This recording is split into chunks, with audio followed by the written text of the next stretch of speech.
Hello traders, hope you're doing well. Welcome to my video on the volume spread analysis indicator, where I'm going to show you a simple strategy that you can use to capture moves such as this one for around 450 pips. So you can see I've got the volume spread analysis or VSA indicator displayed below my chart here. I'm using the MT4 MetaTrader 4 platform.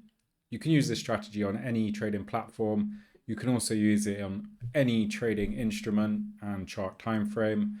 I'm trading the euro dollar 1 hour chart here. I prefer to trade the higher chart time frames, 1 hour, 4 hour, daily, weekly, monthly, simply because they contain more price data and from my experience give much more reliable trading signals. That applies not just to technical indicators such as this one, but price action analysis, candlestick patterns, support and resistance, trend lines, so on and so forth. Okay, but we're going to get into all of that in this video, so make sure you stick around.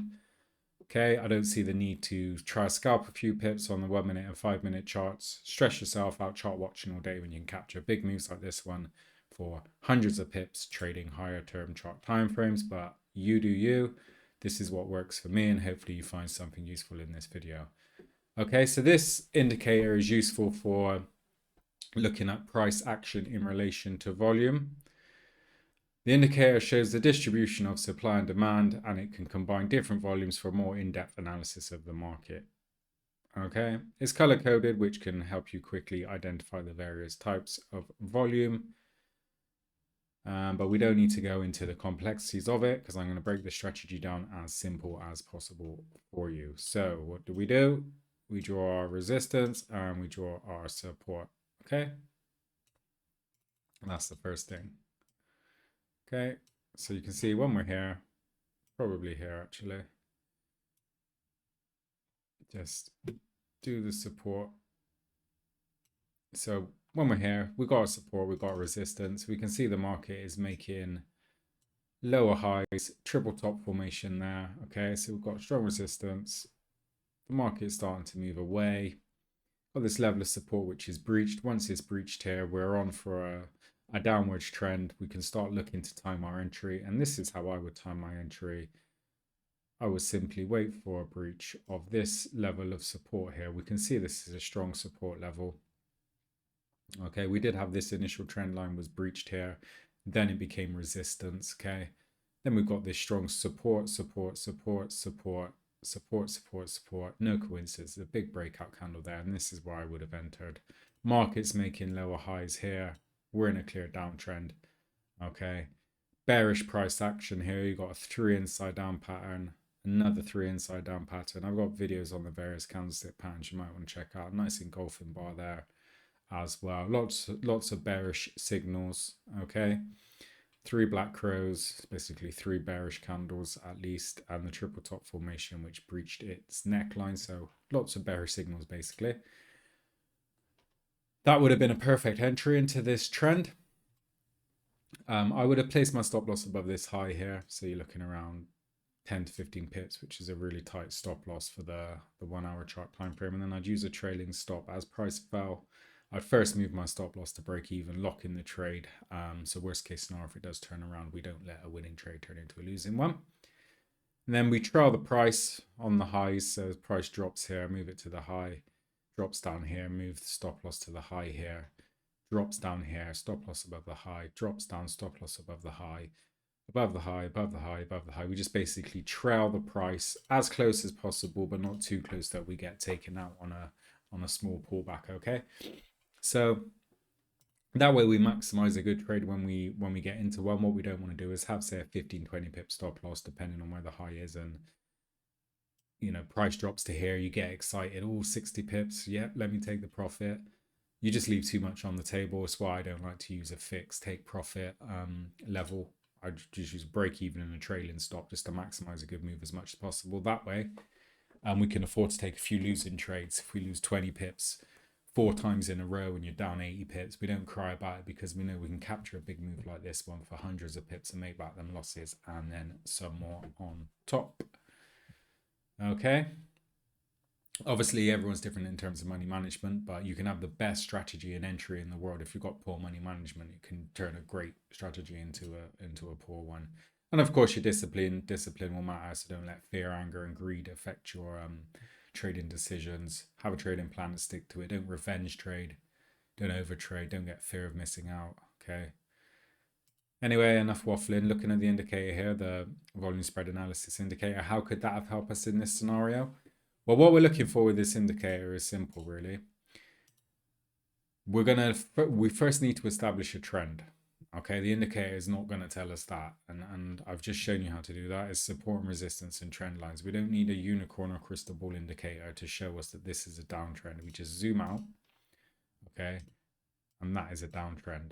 Okay, that's obvious. You can see that with your eyes. Support resistance. We had this breakout here. We're in a downtrend. Okay, as I said, ideally this trade would have been the one. How does the volume spread analysis, would it have helped us with this? Well, let's take a look. Basically, how I would use the VSA indicator is when it's high, okay, I'm going to look to see if there's a pullback. I'm going to wait for a pullback after it's high, okay? So when it's high, that signals a trend, okay? So here, green is high. It's increasing, yeah? So we look for the trend, and we look at the chart, and the trend is down. Okay, and then when it goes low, that means there's a pullback, okay? And there's the pullback, okay? And when there's a pullback, that's when we can look to draw our support or resistance to time our entry into the direction of the trend, in this instance, a downtrend. And we drew the level of support. We got a nice breakout. If you missed that one and you're late to the party, not to worry. Same thing happens again, okay? See the indicator increases in value? What happens? Price moves in the direction of the trend. So we look for the trend direction, down. We're in a downtrend. We're only shorting, we're only selling. We're not going to buy against the trend. The trend is your friend. Okay? Going to increase our chances by trading in the direction of the trend. And then we just wait for it to drop again.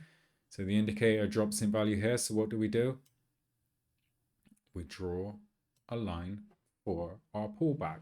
Pullback here, breakout, support becomes resistance. We can trade the breakout directly, or you can wait for a pullback. A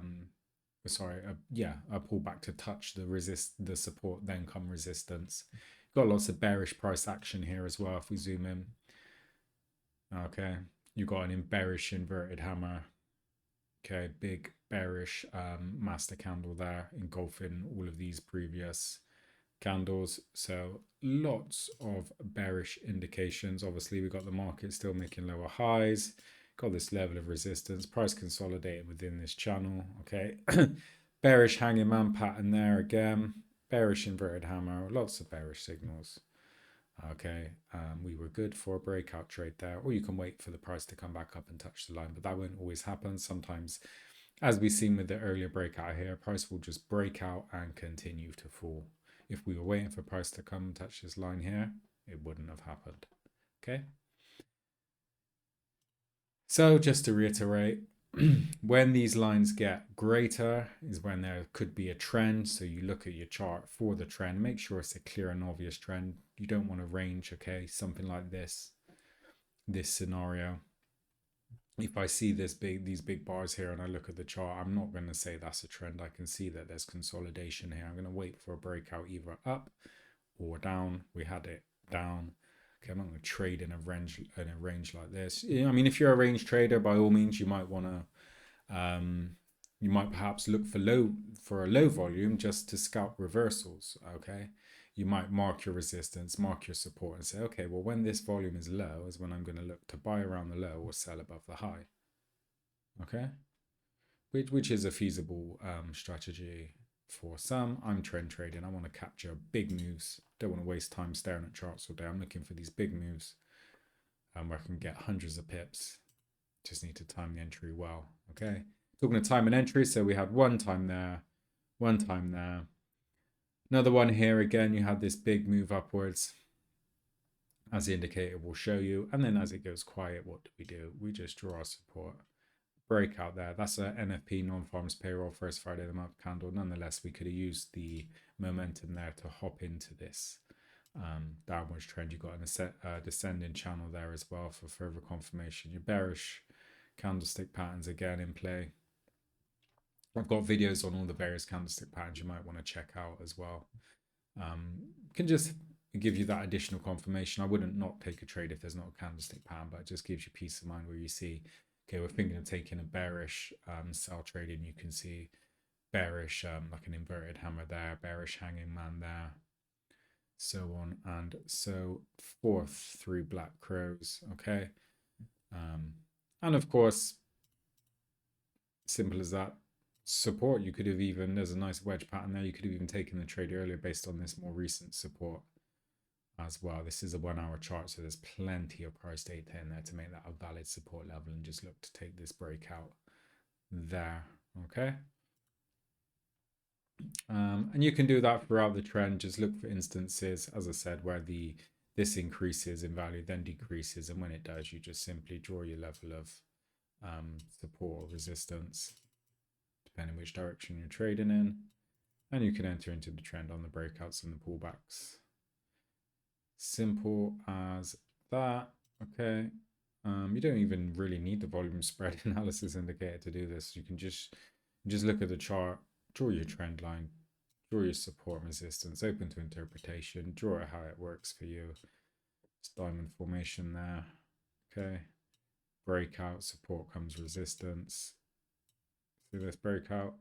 Got your M chart pattern there. Your breakout to the downside, support becomes resistance there, and even here. Okay, ample opportunity, nice support breakout there. Ample opportunity to enter into this downwards trend. In fact, it does continue down here even further. And what you don't want to do is you don't want to sell at the low. Okay, so just be cautious. Ample opportunity to get in early. You don't want to end up selling at the low, buying at the high. If we go to this continuation of this downwards trend, again, market making lower highs, we're in a downwards trend. You just draw your support levels, breakout of support.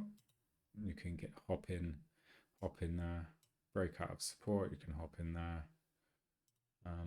There's even a pullback here as well. Okay, breakout of support becomes resistance there and there. So ample opportunities when you just keep things simple. Good money management. Okay, so in this instance, stop loss above the high around here, 20 pips, and over 200 pips profit potential on that trade there, and that's just in space of a week or so. Okay, so that's in a short market. In a long market, this bullish market here, you can see prices moving upwards. That's obvious. How do we know that? Because it's making higher lows. You can even use a moving average or something if you want, if your eyes can't see clearly that the market is going up there and you want visual confirmation, you can just put a moving average. That's a 50 period, a 100 or 200 period moving average, even a combination of the two. But once you see the market's making higher lows, you just need to time your entry. You can just wait for a pullback and a breakout. No coincidence, a breakout candle there. You can be picky as well if something doesn't look right. I mean, some traders may draw the resistance like that. You've got a W chart formation, a breakout to the upside, that support, then that resistance, then comes support here. You've got bullish price action this time. Okay, you got a bullish hanging man there. Got a 3 inside up formation, another 3 inside up formation. Got this formation here. Lots of bullish indicators. And of course, you had this, the volume spread analysis. What we do is we wait for a big move up, then we wait for it to go down. That's our pullback, and then we can time our entry using that, but it's not necessary. I think if anything you can learn from this video is that price action trading can yield good results when you time it well. Got good money management and good trading discipline. Okay, I've marked the levels of resistance in this uptrend here after pullbacks. Pullback, resistance, breakout, big breakout candle, no coincidence. Resistance, pullback, big breakout candle, no coincidence. All these are wedge formations as well. Okay. The signs are there. And yeah, price action tells us what the market is doing at any given time rather than in hindsight, and it doesn't repaint either. Okay. Just keep it simple. Resistance, lower highs. Okay, have this breakout here, potential breakout trade there. That support then becomes resistance, almost, well, to the T. Pullback and breakout. Pullback and breakout. Okay. I mean, do we need this indicator? well, perhaps to avoid, like, if you were thinking of buying after this, that would be a bad idea just looking at the chart, but you can look at the indicator and say, okay, we've already had a big move up there. I'm not going to buy at the high. Okay, so it could perhaps stop you from doing that. And also, as I said, if you're range trading, I don't know why you'd want to trade in this. Just zoom in. Don't know why you'd want to trade that range, but you can use this for when it's low to just try and pick up the highs and the lows in the range. But as I said, trend trading, catching some big moves with good money management and good trading discipline, you can create a solid strategy. Yeah, and in terms of exit, as I said, break even and a trailing stop. Okay, we don't want to use a fixed take profit level and exit prematurely. Again, just to give you another quick example, if we took this breakout trade, stop loss just below the low here, 15 odd pips. If you had a 3-to-1 risk to reward ratio and you exit 45 pips around here somewhere, it may have seemed like a good trade, but in hindsight, you could have simply just moved your stop loss below the low, below the low, below the low, and rode this out and made a lot more profit on that particular move there. You can, of course, close part of the position if you want to bank some pips, close 25%, 50%, however many percent you want. And you can exit manually when you see the market start to make, it's actually a good breakout trade there. You see that resistance, big breakout there as well. Okay, but you can manually close is what I was trying to say. Hopefully you found something useful in this video. If you can like and subscribe, that would be great. Do really appreciate you watching. Wish you all the best for your trading. Don't forget to demo trade to begin with until you start seeing consistent results. Take care.